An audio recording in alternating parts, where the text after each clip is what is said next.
The co-main event of UFC 261 is a strawweight title fight between Weili Zhang and Rose Namajunas. Zhang, the 31-year-old, is a sterling 21-1 in her mixed martial arts career. She has won 20 straight since losing her debut, the last 5 of them in the UFC. She won the title from Andrade back in August of 2019 via first-round TKO. In her first title defense, she defeated Jędrzejczyk via split decision in an instant classic. I believe it was Sherdog's Fight of the Year for 2020 at UFC 248. She will be welcoming back former champion Namajunas. Thug Rose, the 28-year-old from fighting out of Milwaukee, is 9-4. She is 7-3 in the UFC. She lost the title to Andrade in May of 2019, getting slammed on her noggin in the middle of the second round. She came back from a lengthy self-imposed absence for reasons of both her physical and mental health to beat Andrade in a very close split decision at UFC 251 last July. Zhang, a comfortable favorite here, minus 200. You can get Namajunas around plus 170 as the underdog. Whether she's the underdog or she's the favorite, I will never discount Namajunas' chances. We sometimes use, the puncher's chance or the grappler's chance as a cliche, but Namajunas legitimately has fight-changing, fight-ending offense from just about any position, just about any time in the fight. As long as she is still standing and she is still conscious, she has the ability to end the fight just about anywhere. She's an outstanding boxer with deceptive power for someone who looks kind of willowy compared to the Jessica Andrades of the world. Obviously, she got on the most of our radar in the first place with a flying armbar, but she's kept some of that opportunism and aggression in her grappling, even as she's progressed to fighting the best fighters in the world. Yet, in spite of that, she's not a wing and a prayer type fighter. She's a very smart fighter, very well coached, through the various camps she's been through, like just kind of a model student. She beat Joanna Jędrzejczyk, just figured out that, she could use feints to freeze the counter striker, which Jędrzejczyk never was able to adjust to through 6 rounds of practice. Having said all that, and having said what a live dog Namajunas is, this is a dreadful style matchup for her, in my opinion. Zhang does not have the polish to her kickboxing of a Joanna Jędrzejczyk, yet she outstruck Joanna Jędrzejczyk. She's not quite Jessica Andrade from a standpoint of just brute strength and explosion, but she's close. She's in the same neighborhood. She's someone that I could absolutely see ending this fight by spiking Namajunas on her head while Namajunas goes for like a finesse, like, Kimura defense of a takedown. She presents a danger to Namajunas everywhere. And I'm interested to see how the striking plays out. Namajunas is just, she's a wonderfully smart and sophisticated striker, just really, really intelligent. And I'm kind of interested to see whether she's going to confound Zhang or just Zhang's hand speed, power, aggression are going to be enough to put her on her heels.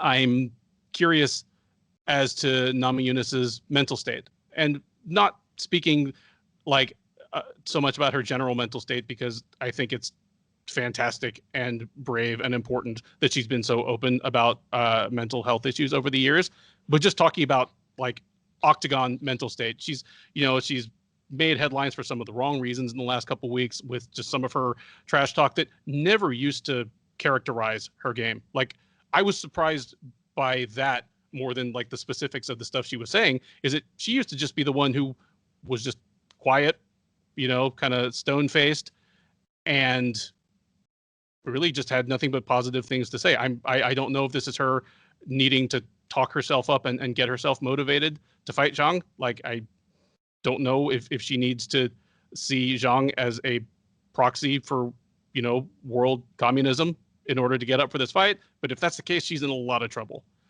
The question for me is whether Namajunas makes it to the final. Bell, this is a 5-round fight. She's always had an outstanding gas tank. Zhang, obviously, as well. Zhang gave us a 5-round classic in her last fight, and she was probably the fresher fighter in the late going.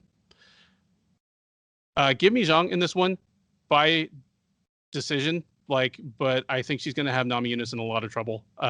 Just about everywhere it goes, it's going to be a lopsided thing. And in a fight where kind of the stakes are calling yourself the greatest strawweight in UFC history, I think Zhang's going to take a step towards that. I mean, if in 3 fights in a row, she basically beats the last 3 champions of this division, I think that almost trumps Jan Jacek's 5 defenses in a row. Please disagree with me if you think so, but I think if Zhang wins this in uncontroversial fashion, we should call her the greatest fighter this division's seen. Josh, what do you got? Who wins? How? What are the implications? Look, I think she's certainly talented to the point of why you would say that. I think we jump into these greatest of all time conversations way too early, but she has definitely acquitted herself like a champion, someone who is extremely serious and doesn't have bobbles. She doesn't make mistakes, and even in the moments where someone is facing her who's bringing everything they have, she matches that and she raises her level, and she's continually done that. I think with Rose is lightning in a bottle, and she can put together sequences that are incredible. And if she gets momentum, it's kind of hard to catch up with her because she's unfolding so quickly and is so dangerous, going from striking to grappling and vice versa. So there's a lot of danger here for Zhang. I do think that she figures it out, and I think that her ability to withstand punishment will be a factor in this fight. And I think more so, as you've referenced already, her ability to dole it out will make the difference, because I don't think that Rose over the course of 25 minutes is going to be able to hold up under that kind of onslaught. And I was at that last fight between Zhang and Young Jacek, and that was a sight to see. And I've watched a lot of great fights in my life, and that one stacks up there right with them. But the thing that I take away from that fight is that Zhang stood on the same turf as her opponent, who a lot of people probably would have thought technically, in terms of accolades, she's got the better case to be the dominant striker in that fight. Joanna Jędrzejczyk, if she outstruck Weili Zhang in that fight, people wouldn't have been shocked. But Zhang took it on her terms, and her ability to strike with an acumen, a tactical and technical acumen exists. But then she can be a banger and a masher, and she's got that extra level to her. You keep referring to the sort of the brute force. She has that. She doesn't rely on it, but she has it, and that's something that Rose doesn't have. Rose doesn't have that sort of next gear physicality. She's sneaky and quick and fast, and you can't make a mistake against her. But that kind of stuff can disappear quick when you're under an onslaught, or you attempt something and you get shut down repeatedly. And I think that's what's going to happen to her, is that she's going to try and put combinations together, and she'll eat a punch for the effort. And she's going to try and get a takedown or get to the ground, and she'll get defended and take a punch or a strike for the effort. And at a certain point, those are going to add up, and the lightning in a bottle is going to dissipate to the point where I feel like she'll end up looking pretty pedestrian in the last couple of rounds of the fight, just as I'm thinking about it. I think Zhang wins on points. The longer the fight goes, the more impressive she'll look. And, Zhang, I think, is out of trouble after the first 10 minutes. Namajunas can absolutely pull something, but I would be surprised if she does. And I think the champion retains. To talk about Rose's mentality coming into the fight a little bit, it is a departure for her from what I recollect. And that's not a great sign. And I don't know if someone's getting in their head and say, hey, you have to hype this thing up, but why? Why do you have to hype this up? Why do you have to sell this fight? It's a 3-title fight card. It's the UFC in Florida. It's the first time with a crowd. Why are you now taking on the mantle of you having to hype up this fight? I don't think it's about anything except they're trying to find a switch for her. They're trying to find something that clicks for her. And maybe the people around her feel like she needed to be a little angry for this fight because they saw how Zhang just stood up to JJ and dished it back and gave no quarter and didn't give a damn about her opponent. And I think they see that and feel like we can't go blow for blow with this girl. We have to make her maybe angry, maybe try and get her so her output is increased early, make her force her into a mistake mentally. I just don't see it. I don't see any of that happening. So I like the champion to retain. I like it on points. And it kind of won't feel competitive after 15, 20 minutes. Outstanding. Keith, is it a clean sweep for the champ, or are you going to shock me? So I want to talk about what you're talking about with her comments, the controversial comments.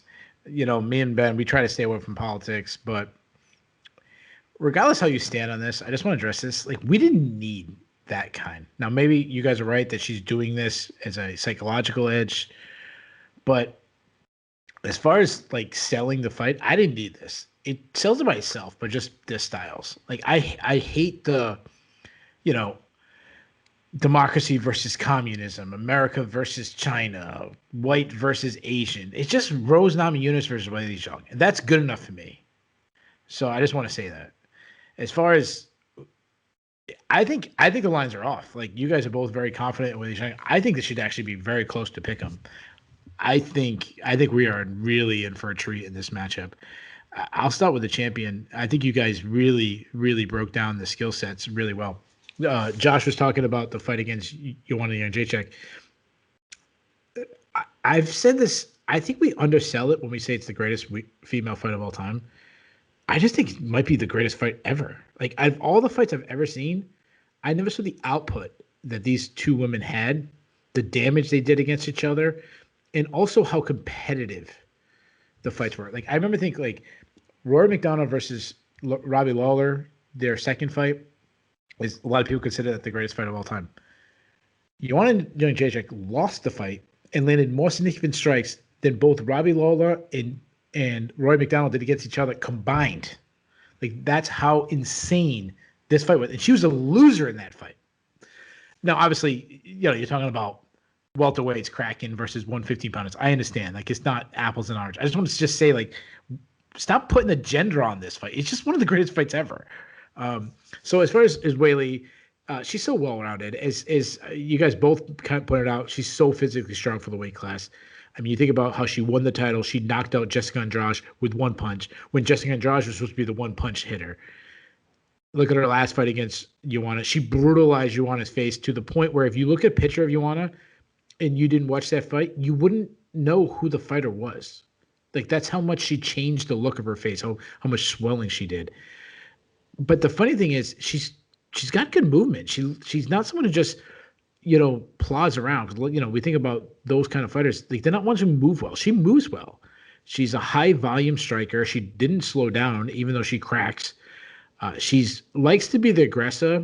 She did best in that fight when she was the one pressing the action, and when Joanna had the best points when Weili would like take a breath and then Joanna would. They kind of like was like almost a tennis match where they both kind of would. All right, his Weili's output insane, like is 10 punches in a row, and then she goes to take a breath, and then Joanna lands 10 punches in a row on her. It was incredible.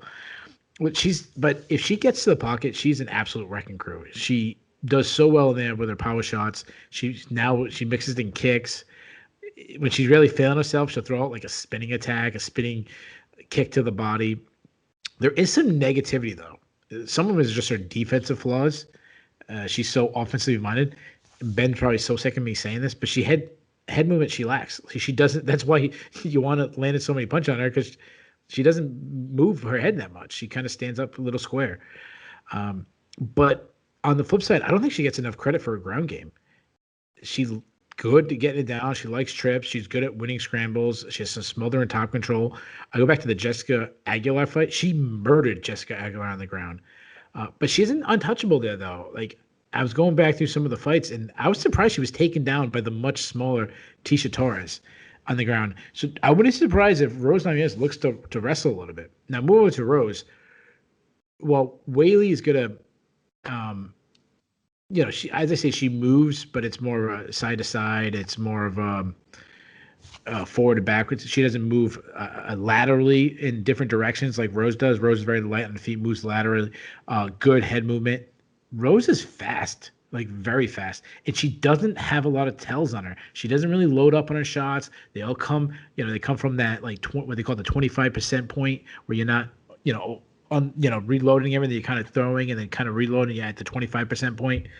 Great range striker, crisp jab. She has that Trevor Whitman coach jab. One of the few fighters that can move backwards and land while she's moving backwards. And she can sneak in some takedowns herself if you over pursue. I think I go back to that second fight against Joanna Jędrzejczyk, the rematch. It was probably 2 rounds each heading into the 5th round. I think it was about a minute left in the fight. It was a pretty close 5th round, could go any way. And then she got that late takedown that probably won the title. So she can add that in. And she's a legit submission threat. She's so flexible. She moves so well on her back, the way she transitions. I mean, even when she got slammed by Jessica Andrade, she was setting up a Kimura. She was setting up a submission. Like, that's the thing she does good. This is such a great matchup. I'm not nearly as confident as either one of you guys are. This is how unconfident I am. I think it's one of the hardest fights to pick in recent memory since me and Ben have been doing the show. I'm really worried with the amount of damage that Weili took in that fight. I agree with Josh. Like, she wasn't landing. The punches getting landed on her wasn't nearly as hard as she was landing. And I think that was definitely the different strike. And Ben, you said that she outstruck Joanna, and I agree with that. But Joanna still landed 186 significant strikes on her. Like, that's a lot of damage to take. And I'm worried that the speed of Namajunas, this is the first time Weili's I think she's going to be a little slower of the two fighters and a little less elusive. However, I can't get past the second fight with Jessica Andrade, even though Rose won that fight. Andrade was doing really well to press the action and landed some good shot, and that was a much closer fight than people remember. That was a very, very close fight, and she hurt Rose several times. And that could be the way it happens. Like, if Weili can crack her and pressure like Andrade does, but have a much higher output, or not have the tells, I should say, so she can get a little more volume, she could be her fight. I think this is an extremely close fight. It's going to come down to whose chin is going to hold up. I think this is a no-brainer fight of the night. So this is my fight of the night. And honestly, I think we might get Weili Zhang another instant classic. I think this is going to be another fight of the year candidate. I am not sold. I'm going to take Weili between the power difference by decision. But man, I'm not nearly as confident you guys. I think this is going to be one of those, we're on the edge of our seats the whole time and going crazy. I'm predicting this to be an incredible fight.